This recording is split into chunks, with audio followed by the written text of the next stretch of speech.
The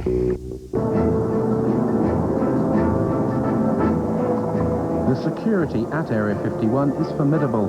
The entire perimeter is surrounded by motion detectors and cameras. Armed guards patrol in jeeps, and helicopter gunships are deployed to warn off anyone who challenges the borders. We headed out deep into the desert over 80 miles outside Las Vegas. Traveling down the recently renamed extraterrestrial highway, we'd come to see America's most secret base for ourselves. The only approach to the base is a dusty 10-mile track called Groom Lake Road. Anyone approaching the border can clearly be seen for miles, and as we've been warned, our every move was being monitored by the security patrols and cameras on the hilltops.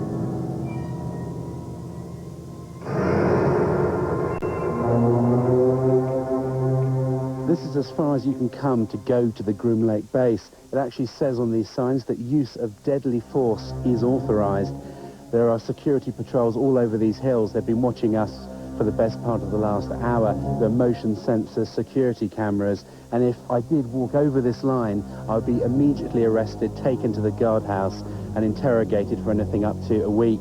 As soon as you step over the line, past this sign, you lose all rights.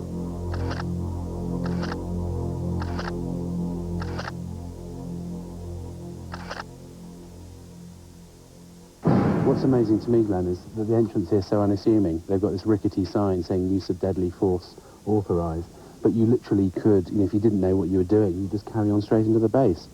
That's the idea. You don't encounter any people here. If you went into the guardhouse that's there about a quarter mile in, you'd be arrested immediately because you've already passed those signs.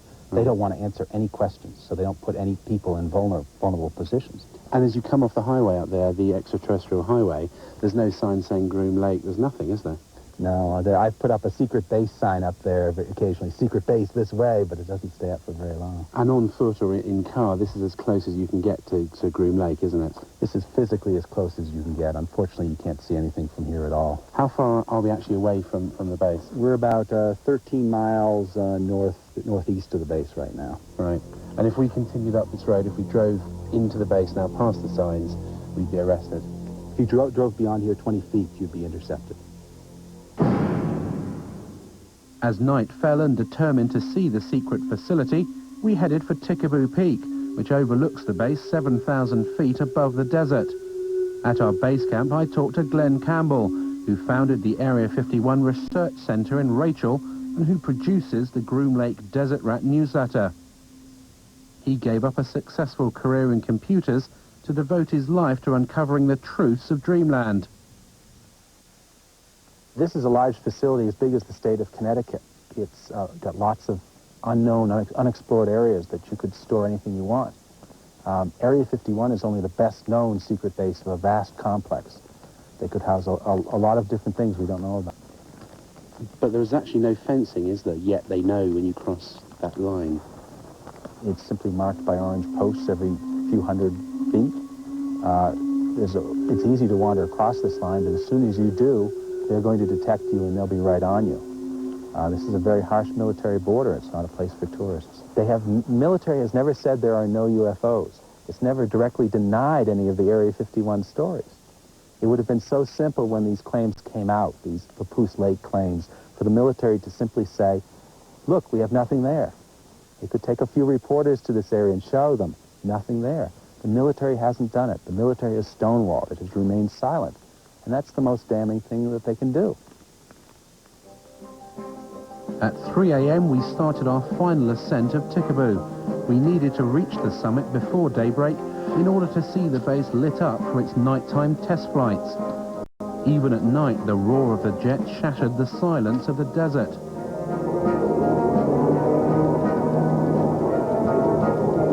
As we reached the summit under a cloak of darkness, Area 51 could clearly be seen, its runway lights glowing in the distance.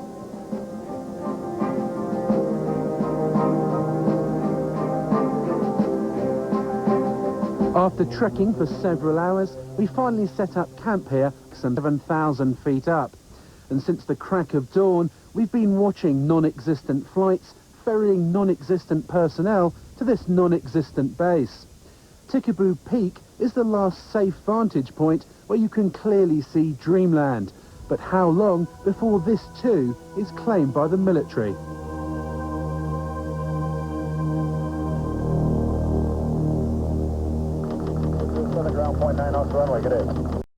The Groom Lake mystery continues. We've followed the personnel flights out of the secret base, and they've landed here at McCarran Airport, just outside Las Vegas. There are apparently over a dozen flights every day, ferrying the personnel in and out of America's most secret base. George 19 left, with departure. That's 638 I was called at a random time. The operator would say, Mr. Lazar, it's now 4:15 a.m. We expect you to be at McCarran Airport at 4:45.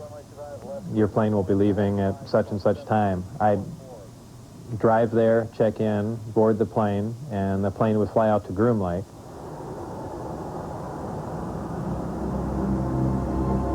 As the Groom Lake workers headed off in their cars, we tried to enter the terminal. Who could you point me to at the base who could give me some information? Okay, what I want to tell you right now, you're trespassing on private property. Sorry, we thought that was the point. You're trespassing on private property. You're inside our gate. And I'm going to advise you right now to leave the premises immediately. Okay? Is this government? You're to do that immediately. This is private property. You're trespassing. Leave the premises. As soon as I get to give you information. Is it government property or is it just private? No comment. You're trespassing. Is there anyone you can point us to give us any details on?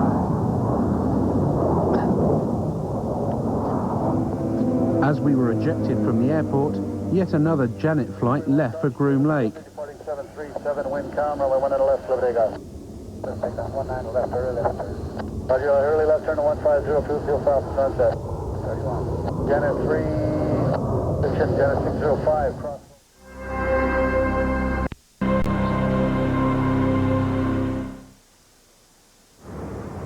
Our investigations have revealed that a private company is working with the US military at Area 51. We believe this is the company, EG&G Special Projects. It's worked for the last 50 years on top secret and sensitive projects with the US government, and it's said to control the Janet flights that take the workers to the base, as well as all the security and technical support for the back engineering of alien spacecraft. I did not work for EG&G directly. I was just interviewed in one of their facilities at McCarran Airport. A short time later, I was called back in for this new job at S4, and they had explained to me that it dealt with some sort of field propulsion system, and I was just under the assumption that this is an advanced type of aircraft that's being worked on, and I was excited about the position. Just leave the private property. Okay. So actually cut your camera off. Does it have any connection with the Groom Lake base? I'm asking you to leave the property. Does this company have any connection with the flights that leave McCarran?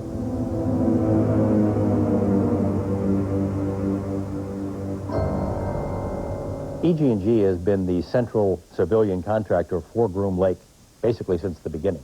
They're the people who, military folks come and go, other contractors come and go. EG&G has had the contract since the very beginning. So if anyone were to know what's going on out there, it'd be EG&G.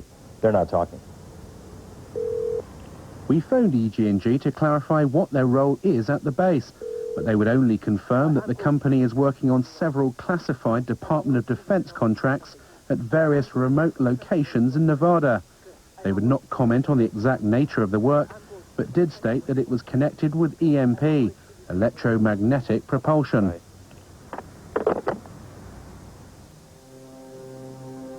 If recovered alien craft are buried deep beneath the Nevada desert, then the power to release this information to the public lies deep inside the corridors of Washington.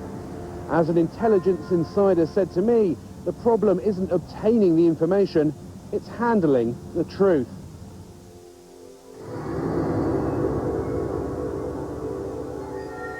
Are these alien craft above Groom Lake, or are they man-made? Have the US military developed the technology to build flying discs? There's a great deal of legitimacy to this UFO phenomenon, to the issue of alien intelligence. This is something that's not at all new to the U.S. military. There's programs that they're working on today that are 50 years ahead of anything that you and I can even conceive of. The black project teams are operating without oversight from official committees, from Congress, if you will. I find that exceedingly distressing, frightening, the ultimate big brother scenario. Everything is being run by the ETs. They're so far beyond us in terms of technology that I don't think we would have a chance. I don't think we've yet scratched the surface on what's happening out there with regard to flying saucers. There are a variety of activities, some of which are classified throughout what is often called the Air Force's Nellis Range Complex. The range is used for the testing of technologies and systems and training for operations critical to the effectiveness of U.S. military forces and the security of the United States. There is an operating location near Groom Dry Lake. Some specific activities and operations conducted on the Nellis Range, both past and present, remain classified and cannot be discussed.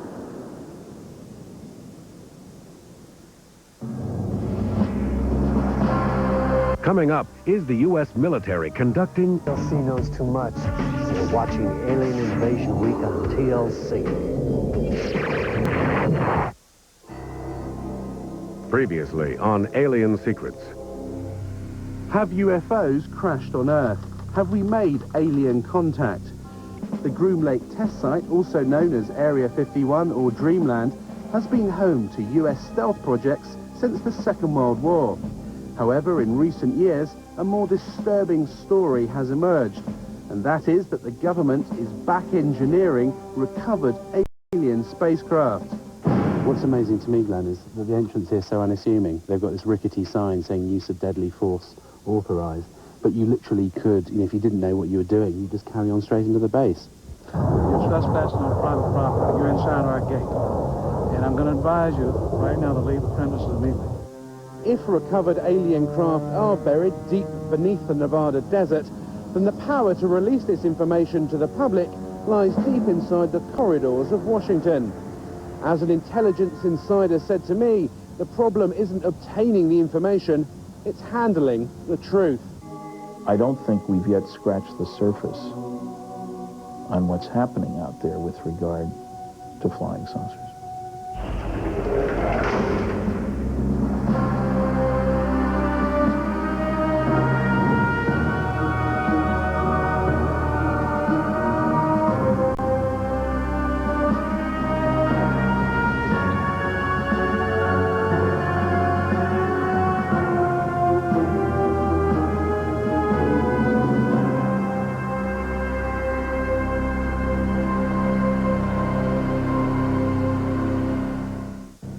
Based on the evidence of former workers and the unexplainable lights in the sky, there is little doubt that Area 51, seen here in the distance, does house flying craft that are literally out of this world.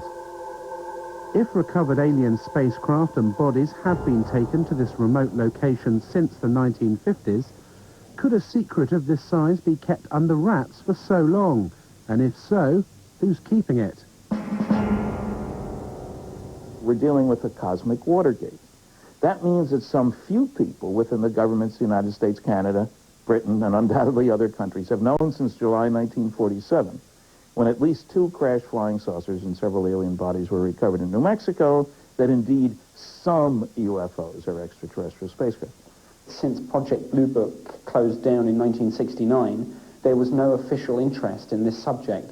That seemed, to say the least, a trifle strange when documents that have come out under the Freedom of Information Act in America show the contrary, show that organizations like the CIA and the NSA are actually very heavily involved in UFO research.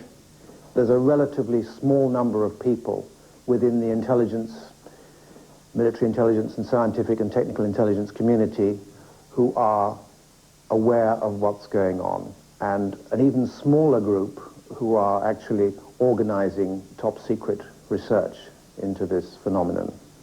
Whenever we'd have a crash, the staff people would tell the public information officer, use story number 38 in the book. And he would release details according to a standard release procedure for that kind of a story.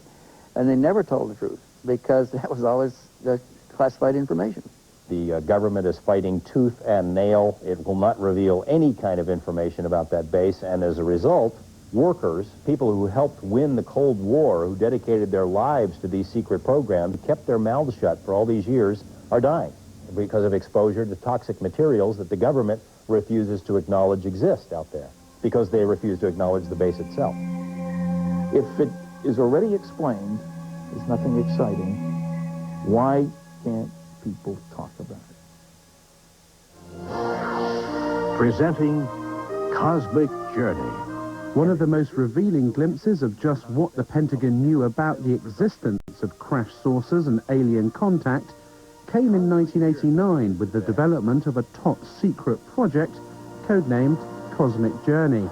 Cosmic Journey is a new experience in live entertainment, a new concept and a new dimension. This is something that no one should miss, and I guarantee you that millions and millions of people throughout the world will remember this for the rest of their life. Its aim was to display to the public, by way of a travelling exhibition, the crashed craft and preserved alien bodies that the government had in its possession. The Pentagon enlisted the help of Bob Exler, a NASA mission specialist in robotics, who was also a respected UFO researcher. At a series of meetings in Washington in 1989, military officials set out their plans to Exler. They were devising a variety of kiosks to show the history of the UFO sightings, UFOs associated with the space program, and of course aliens associated commonly with the abduction phenomenon. I was shown a photographic rendition that involved an actual, what appeared to be some form of an alien creature, typical to the gray aliens that have been referred to popularly in the publications and the press. The creature was encased in sort of a glass coffin-like structure that was being preserved. There was a lot of apparatus, tanks and so forth, probably some form of a cryogenic tank to preserve the body from decay. As part of his indoctrination program, Exler was flown out to an offshore NORAD tracking facility. Traveling in unmarked black helicopters, they headed out 20 miles off the coast of Florida, landing on what looked like an oil rig. As we got into this facility, we descended to an area that I would describe as sort of a mezzanine area, looking out over a control room. This was obviously a NORAD tracking facility. There was a huge screen. It represented an area of the southeast quadrant of the United States. Then there were a series of lights that were floating along sort of like the top of this grid area. There were 5 of them in all. Were labeled, by the way, on the screen as ASCs, and I heard someone make reference to alternative spacecraft. The craft went down into this grid, into this vortex area, and then dispersed. And no one seemed to be concerned at all. Presenting Cosmic Journey, an experiential entertainment concept of Kenneth Feld Productions. I've not since been contacted by anyone associated with the Cosmic Journey. There have been, since the publication of the book revealing the project itself, there have been a number of plausible denials by members associated with the project, and of course categorical denials on anything related to the more intrinsic alien issues. The only official UFO investigation that the United States will admit to was Project Blue Book. It was set up by President Truman in 1952 after a rash of UFO sightings over sensitive military areas. Was it a genuine attempt to investigate UFOs, or just a smokescreen to keep an increasingly anxious Congress and public at bay?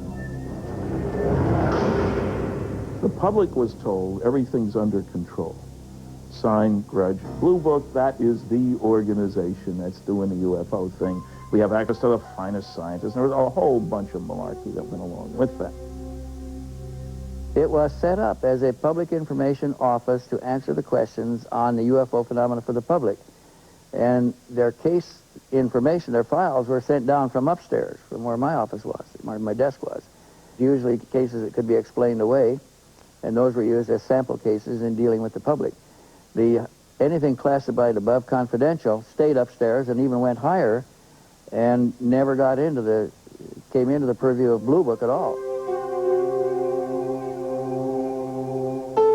I don't think it was a genuine investigation in that the really sensitive reports were filtered out by a more important group than Project Blue Book. We have obtained copies of Project Blue Book documents. There are literally hundreds of reports of UFO sightings and eyewitness accounts from both civilians and military personnel, many that were unexplainable. Project Blue Book is still some 40 years later the most important body of evidence admitted by the US authorities that we have made contact with extraterrestrials. The investigation was closed down suddenly in 1969. No reason was given. Blue Book was the cover organization. That's the one you heard about. That's the only one ever mentioned. And as recently as last year, an Air Force letter to a senator said Blue Book was it, and when we closed it, we got out of the business. In reality, all these other groups concerned with monitoring the skies were continuing to look at militarily important cases. A light in the sky means nothing. But if one goes buzzing down the runway at a strategic air command base where nuclear weapons are stored, which has happened, and we've got some records on that, that's of concern. We can say that the recent sightings are in no way connected with any secret development by any agency of the United States.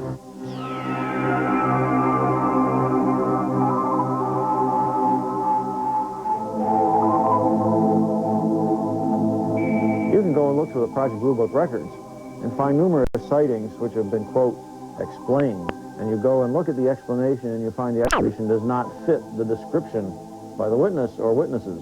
That's evidence that the Air Force was trying to get rid of the problem by explaining it away at all costs.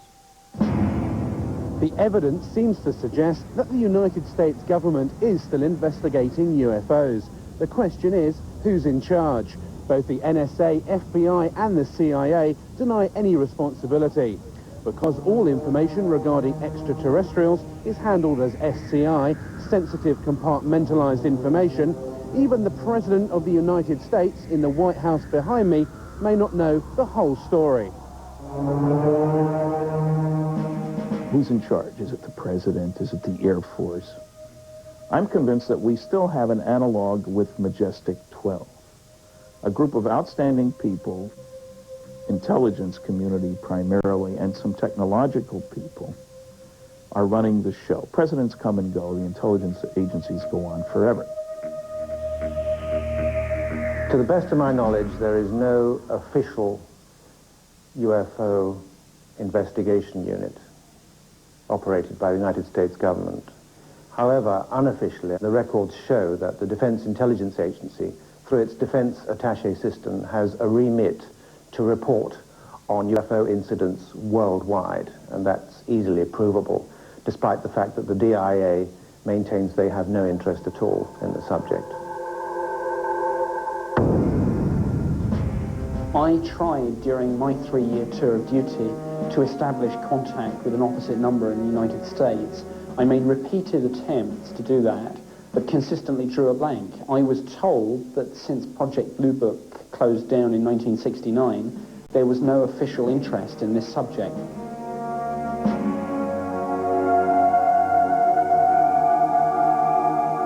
I didn't work for the U.S. government. I worked for a satellite government of this country. As far as the Senate concerned, I think there was only one left, and that was Bob Dole. And as far as the presidents are concerned, the only presidents that I feel that I met at the facilities back in the 50s and 60s were Nixon and Bush. We contacted former President George Bush to ask him what he knew about the existence of recovered alien craft and the developments out at Area 51. We received a fax response. Unfortunately, we are not able to provide answers to the questions that you send. President Bush's policy of long-standing is not to comment on or engage in speculation about alleged classified programs of any kind. A close confidant of George Bush and a man well acquainted with Area 51 was Admiral Bob Inman. His credentials are impeccable. He was director of both Naval Intelligence and the National Security Agency, as well as deputy director of the Defense Intelligence Agency and the CIA. In a telephone conversation with Bob Exler in 1989, he referred to recovered vehicles becoming available for research. Do you anticipate that any of the recovered vehicles would ever become available for technological research outside of the military circles? Again, I honestly don't know. 10 years ago, the answer would have been no. Yeah. Whether as time has evolved, they're beginning to become more open on it, is a possibility. He knew from an official standpoint that these vehicles, these objects existed, that they were in military, U.S. military custody, and that there were scientific projects associated with those. I believe it is the first revelation by anyone in a high enough level capacity within the U.S. government, especially within the intelligence community, to, in effect, acknowledge that we are indeed involved, that UFOs are real, that they were developed by non-human intelligence, and that somehow or another we have acquired possession of that technology. Inman does not say much. There is no reference, there's no mention of UFOs, spacecraft, anything like that. The conversation centers on recovered vehicles, technology, and so forth. But Admiral Inman was aware of the subject matter, and we know from his executive assistant, Tom King, that there was to be no public discussion of these matters, the matters that had been discussed between Exler and Inman, because of national secrecy laws. We ask that you not quote him or use his name in any manner without his prior approval. Coming up, we called Admiral Inman to find out what he knows about Area 51. We're on a little sensitive ground here.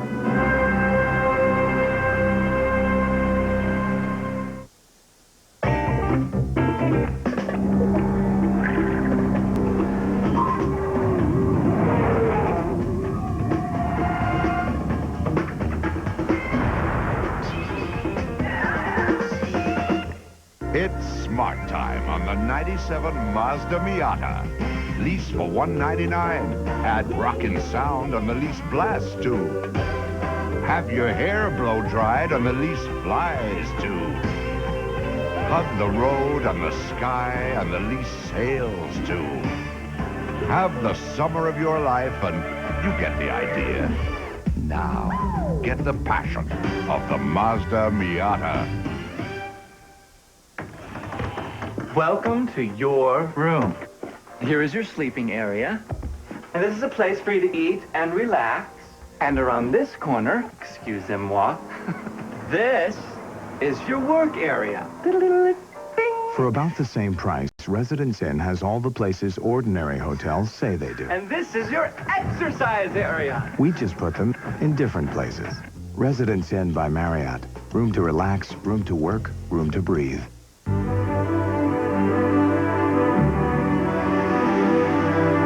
Chili's famous fajitas are legendary marinade.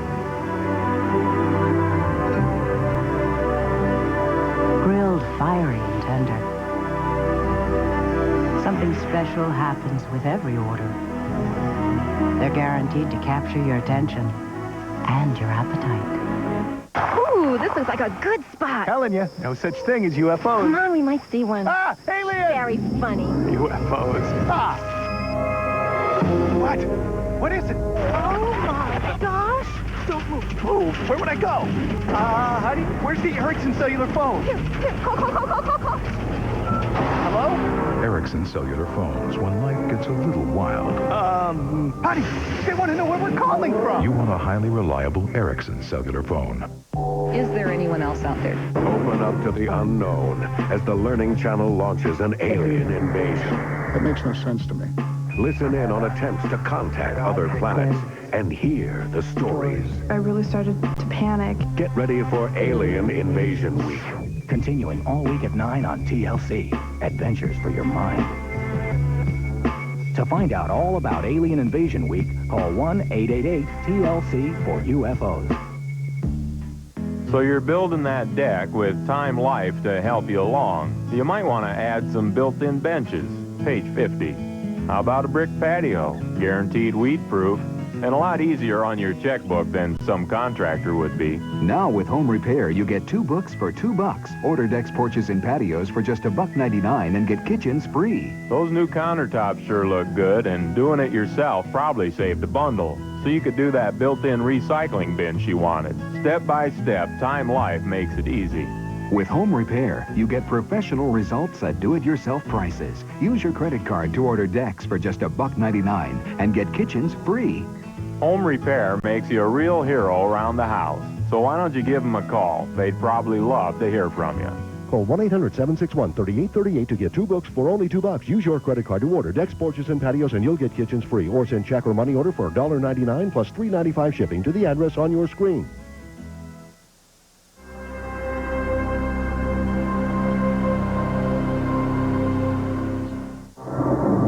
Inman retired from government service in 1982 to become president of Science Applications International Corporation of San Diego.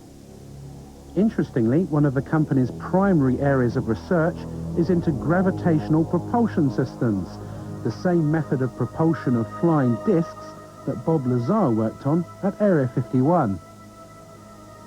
Jane's Defense Weekly, the popular military and defense publication, published an article about SAIC, and the postscript to the article that anyone who believes in the science of anti-gravity to be too arcane, too esoteric, even for the U.S. Air Force, should consider the electric propulsion study undertaken by SAIC for the Astronautics Laboratory, which is now part of the Phillips Lab. The study's primary objective was to outline physical methods to test theories of inductive coupling between electromagnetic and gravitational forces to determine the feasibility of such methods as they apply to space propulsion, and in simplified terms, an anti-gravity propulsion system. It remains for some the ultimate quantum leap. Well, it's possible, one, because I saw the equipment that would do it, and two, it is theory that would work.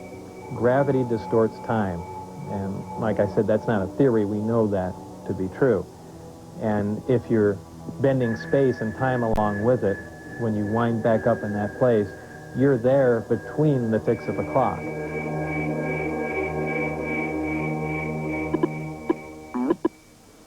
We called Admiral Inman to find out what he knows about Area 51 and why his company is developing this gravity propulsion system.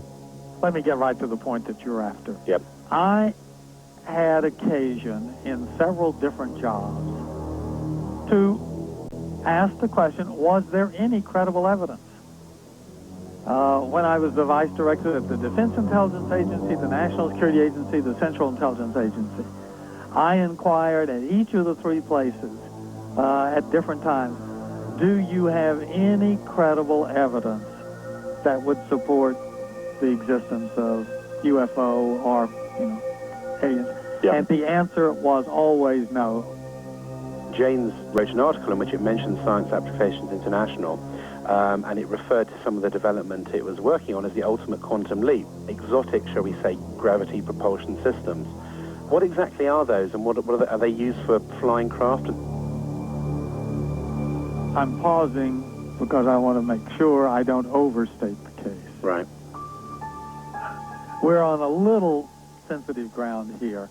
There have been, over the years, I thought some of the early allegations of activity out in Nevada 15 years ago could well have been reflection of the prototype testing of some of the stealth vehicles. Some are clearly scientific phenomena. Some of it, again, will be something as simple as weather balloons that break loose, that get lost and go drifting.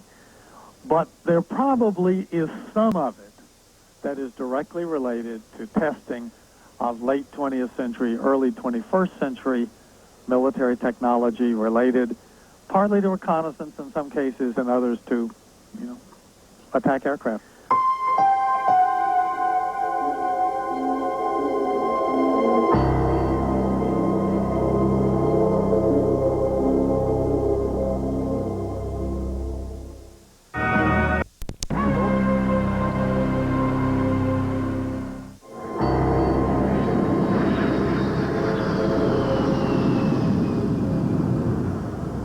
This is the Nellis Air Force Base, one of the top military installations in America. It's split into 4 main areas. The Tonopah and Nevada test sites, where America's top secret nuclear tests take place, as well as the Nellis bombing range, where the latest jets and bombers are put through their paces. It's also home to Area 51, so if there are flying saucers being tested over the desert, then the personnel at Nellis definitely know about it. We were contacted by a former radar operator at Nellis, who confirmed that she had witnessed a classified flying disc test out in the test range. She left the Air Force in 1985 and is too frightened to reveal her true identity. The flying disc test took place at night in the desert a few miles from the base. I was at that moment standing on the deck of the radar van. It was nighttime, and I was looking up in the sky because there were saucers up there. There were 10 to 15 saucers, and they were glowing orange on the bottom. The one that was closest to me, I could see in pretty good detail. I was standing with a group of people of whom I did not know any of them, and they did not appear to know each other. So it seemed like we were all very isolated. No one was talking to anyone. It was very frightening because what I was seeing was definitely something that was very highly classified, and there was a couple of people talking inside the radar van who I assumed were officers, but no one was wearing any rank insignia and no one was wearing any name tags. The maneuvers that they executed were very sophisticated, so my guess is that they were being piloted by aliens who knew exactly what maneuvers they could do.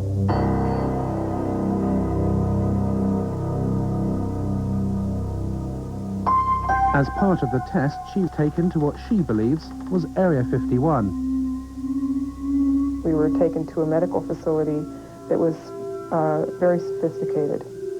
Someone came and took me into an examining room, and they had me lay down on a stainless steel table, and someone came in through the door, walked around the table up beside the right side of my head, saying in a real deadpan, monotone voice, "Stay calm, stay calm, stay calm." When he got up by the side of my head, he had a hypodermic needle hidden in his hand. He brought it up, and it went straight into the right side of my neck, and whatever chemical it was went straight to the brain. It has taken her over 10 years to come forward with this information. It has been very difficult to talk about this. It's almost like every time I relate the story, it gets a little easier, but when I first started talking about it, it was like my mouth didn't even want to form the words, and the sound didn't even want to come out of my throat. So I can only guess from that there was a very strong suggestion given to me not to talk about this, not to remember it, and if I did remember it, not to ever talk about it to anyone.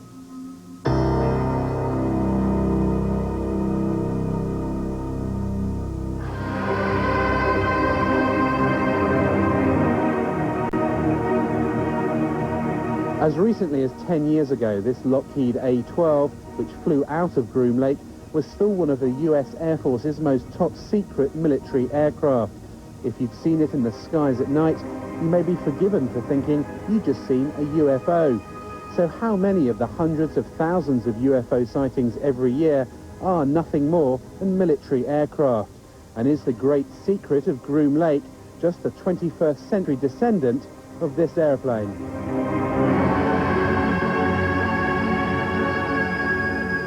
The original test pilot was Lou Schock. The first time he saw it, I mean, he rubbed his eyes, he turned around, walked back out of the production hangar at Lockheed and walked back in because he did not believe his eyes. You know, initially they were going to call it El Salvador instead of Cygnus. For the simple reason, in Spanish, that means the Savior or Jesus Christ. Like everybody who saw the airplane could not believe what they were seeing. It was a Buck Rogers airplane. This airplane was built, designed almost 40 years ago. 40 years before that, the hottest thing flying was a Seversky P-35. 40 years before that, it was a balloon. So the technology has not stood still. So there's a very good possibility that we are looking at man-made transportation for the 21st century. The United States Air Force alone, in 1997, according to the latest budget request, will spend more than $11 billion on research, development, and production of secret weapon systems of one kind or another. That's considerably more than the entire research and production expenditure of any other military in the world.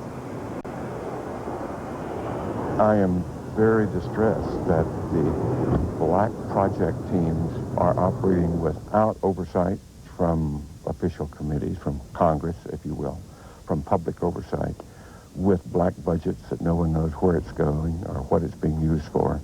I find that exceedingly distressing, frightening, the ultimate big brother scenario. I think a good part of the reason for keeping everything classified is because this is an awesome weapon. Now you think the amount of energy that this system can put out, weapon system if you want to look at it as that, and it obviously had some weapon potential. Just think about being able to deploy something like that virtually instantaneously anywhere in the world. You know, you have a conflict in the Middle East, how long does it take you to get an aircraft carrier over there? Well, it takes a long time. Here's an awesome weapon power that flies, that can move somewhere virtually instantaneously and, you know, pound an enemy virtually into dust. Yeah, that's something to keep awfully secret at any price, because that's something you can almost conquer the entire planet with.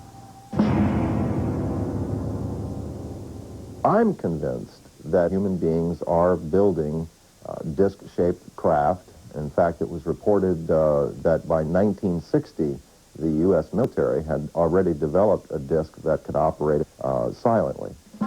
Man-made flying saucers are indeed real.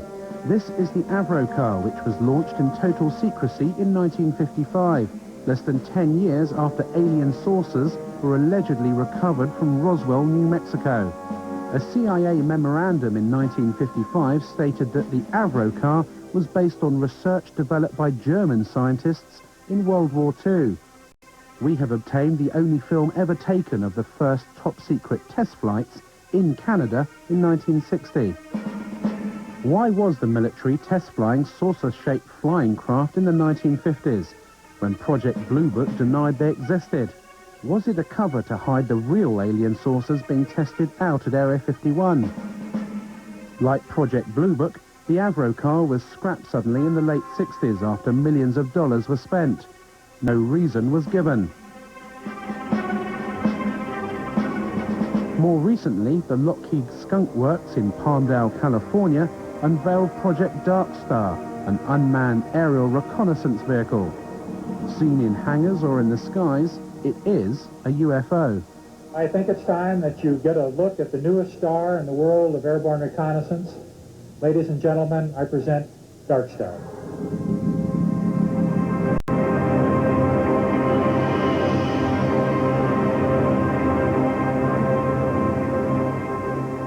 Dark Star is a very unusual looking aircraft. It has a saucer-shaped body and a pair of very long, slender wings attached to the back.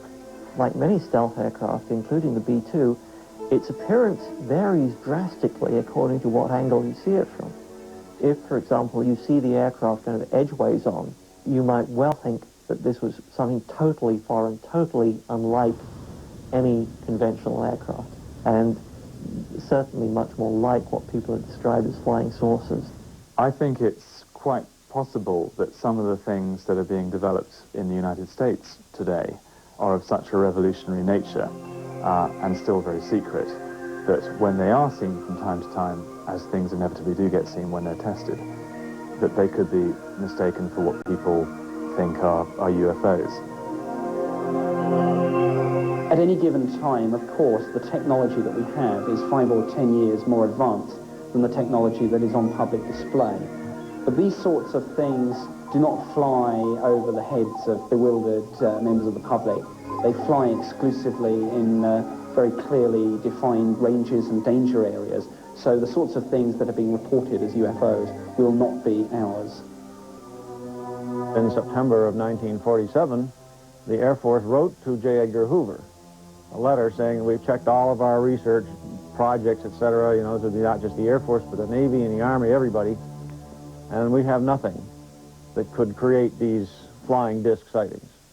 The big UFO convention came to an end in Las Vegas last night, and afterwards, naturally, some of the members went out in the desert to search for UFOs. A news crew went along, too, and sure enough, it wasn't long before a mysterious, unidentified object appeared.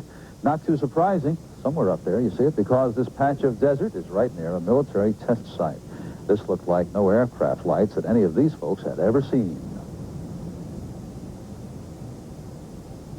Was it a bird? Was it a plane? Was it the Aurora, the secret plane? We don't know. More to come, I'm sure, and the Air Force is not saying anything as usual.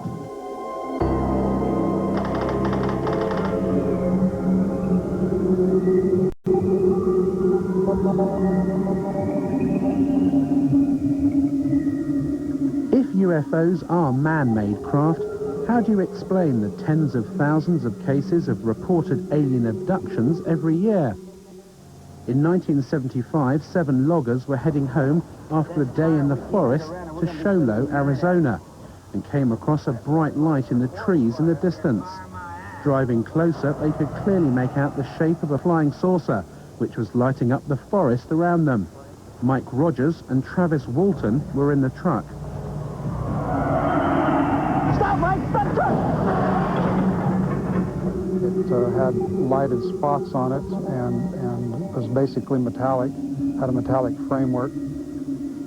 My first feeling was that it looked rather beautiful. But at that time, it wasn't making any noise and it wasn't moving. It was just quietly perched there in the air. Travis! Travis! You son of a bitch! How are you doing? My God! When it started to move, the sound got real powerful, and I jumped for cover, and I got down behind this log, and the guys were yelling, "Get away from there," and they were swearing and everything, and I was getting, you know, pretty scared myself, and I made up my mind to make a run for it. And when I raised up, wham, something hit me. A beam of energy, a bolt of lightning, but it wasn't like lightning. It was like straight-sided, like a deliberate beam of energy, but it was so powerful it created like an explosion that lifted him off his feet and blew him backwards. And here's Travis flying back through the air. He landed some distance from where he'd been standing, landed flat on his back, and as he's going through the air, his arms outstretched, he looked lifeless at the time, like the concussion of it had already killed him or knocked him out or something.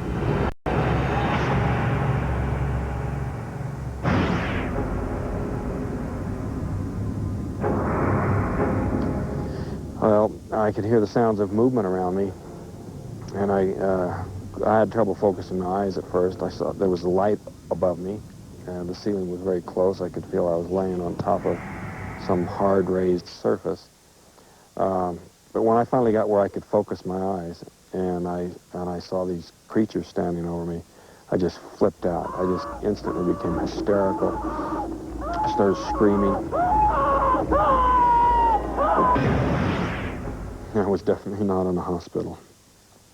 And can you describe what these aliens look like?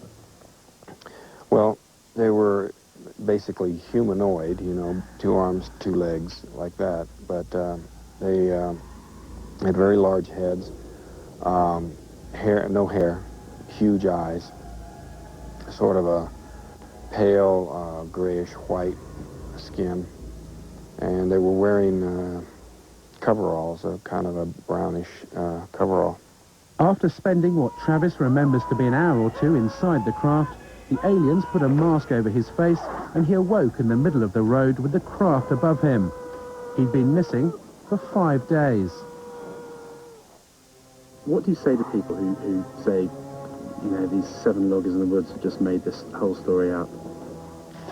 I mean, you know, 7 people see the same thing. They stick by their stories for over 2 decades. You know, all of us have taken polygraph tests. Every theory the skeptics come up with is just absurd and easily proven so. Well, I spent a day with Travis and Mike Rogers. He passed the lie detector test. Their story is consistent. There were 5 other people there, after all, who saw part of these events unfold, who also passed the lie detector test. His story is consistent. It's never changed. In a court of law, that would make the case. I found his story profoundly convincing. Coming up. Behind these barbed wire fences is the Russian equivalent to Area 51. The aliens themselves may be controlling the cover-up, especially if they don't really want us to know what they're doing here.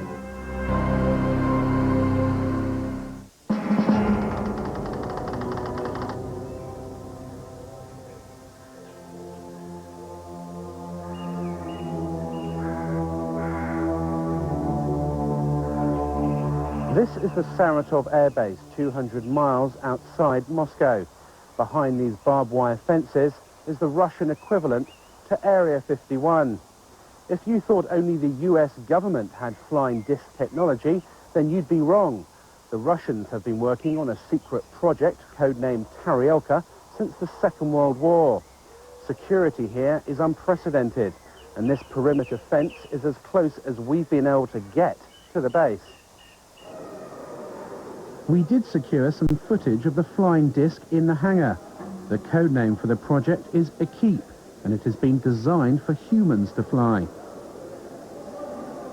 We asked the scientist in charge of the project what propulsion system the craft uses, but he would not divulge what he called classified information. What is clear is that Taryelka is aimed at the commercial market, not the military. The Russian engineers here at Saratov see this as an alternative to aeroplane transport in the 21st century. Where the production and design expertise came to build the Taryelka, no one is saying. But surely it's more than just a coincidence that the base here at Saratov is so similar to Area 51, both in location and security. And as in the US, the Taryelka project was started in the 1940s, just after the alleged saucer crash in Roswell, New Mexico. I'm pretty sure that the Russians have those craft. We were told directly by a leading Russian scientist who had hands-on worked on these things, that both the United States and the USSR had acquired information from captured Nazi scientists and had built craft like these. They knew that we had them. We knew that they had them. The story I got from the Russians before is these same scientists who felt that there was an alien connection. Stalin himself, I was told, believed in this alien connection, that these things came from somewhere else. Now, I think because of the political changes and the political uncertainties in that country, even these scientists are backing off from that position. Well, we're not quite sure if these are alien anymore. They're not certain that the Kremlin needs any kind of a UFO expose right now. The Taryelka will be on display at trade shows around the world in a few years' time, sold off to the highest bidder. The fact that mankind may be transported in flying discs in the early part of the 24th... Have alien saucers crashed on Earth, and have we back-engineered these craft to develop our own 21st century flying discs? The answer, however improbable, is yes. Area 51 does exist, and we have eyewitness accounts from at least 2 former workers at the base who confirm the existence of alien spacecraft. The truth seems to be out there, but will they ever admit it? It's likely to be a very long time before we discover what is actually being done out at Groom Lake now. If you look at the intelligence community particularly, they seem to wait anything from 15 to 20 years or more after something has been retired before they acknowledge its existence. Therefore, if things are operational now, we may not see them for another 30, 40 years. What also happens at that point is that things remain secret for so long that the people who originally decided they should be classified are retired or quite possibly dead. And it becomes almost impossible to declassify a program at that point because nobody knows quite why the secret is being protected. The Air Force headquarters files up through 1955, 9,800 feet of material. That's 1,000 four-drawer filing cabinets. When I went to ask for stuff out of these files, only 10% of the boxes I was interested in had been classification reviewed.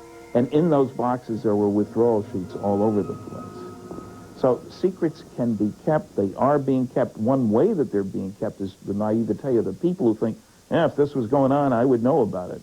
The ego is a powerful weapon. They have to know that it has to come out, and it has to be part of their program that it will come out. We just don't know what the agenda, what the time frame is. I think it's very reasonable, let's say if contact were made in the 1950s, I think it's very reasonable of the government to say, let's keep it secret for 40 or 50 or 60 years so we can study it, so we can reproduce the craft, so we can understand what it is we're dealing with and release it to society slowly. Perhaps that's what they're doing now. Do you think the secret will be out in a few years' time? I'm saying because I've got permission, I'll turn my papers over to you in 2002. And then you'll know who I am.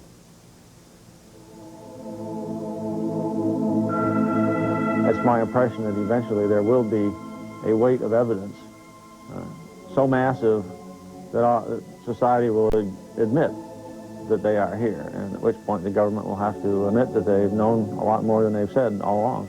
And this isn't just the U.S. government, this is virtually every government in the world. In 1979, the SETI program was set up to search the far reaches of space for intelligent life. It would seem that we now have an answer. The real reason for the cover-up is likely to be far more sinister than mere secret technology. We have to consider that the aliens themselves may be controlling the cover-up, especially if they don't really want us to know what they're doing here. Even if there is some communication between the government and them, everything is being run by the ETs.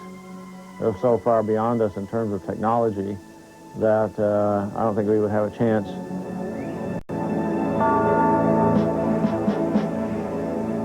They, the officials in charge of this information, are going to look rather impotent were it known that there are extraterrestrials invading our airspace against whom we have inadequate defense.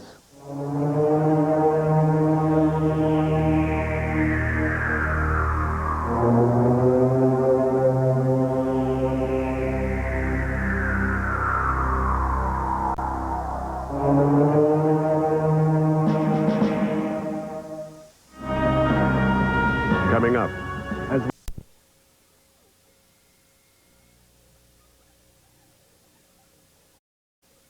You know what you're talking about. Right! That's the way you want it. Cardinal. Poker with the soft cushion. Confess!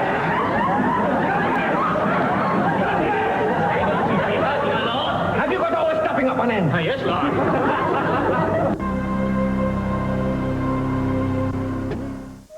We have investigated Dreamland for over a year. Whilst we didn't see any flying discs or alien bodies, we did see lights in the sky which could not have been aeroplanes, military or otherwise. We have proved beyond a shadow of a doubt that Area 51 and a large underground base out at Groom Lake does exist. We've seen the workers fly in and out of the facility and talked to alleged former workers at Area 51 about their back engineering of recovered alien spacecraft. We've seen actual footage of man-made flying discs, both American and Russian. And there are warehouses across America housing files like these, full of UFO reports and alien abductions. Is this body of evidence just a figment of someone's imagination? I think not. As we move closer to millennium, mankind will have to face up to the startling reality that we may not be alone, and that a select group of US government officials have known about this for some time. I occasionally think how quickly our differences worldwide would vanish if we were facing an alien threat from outside this world. And yet I ask you, is not an alien force already among us?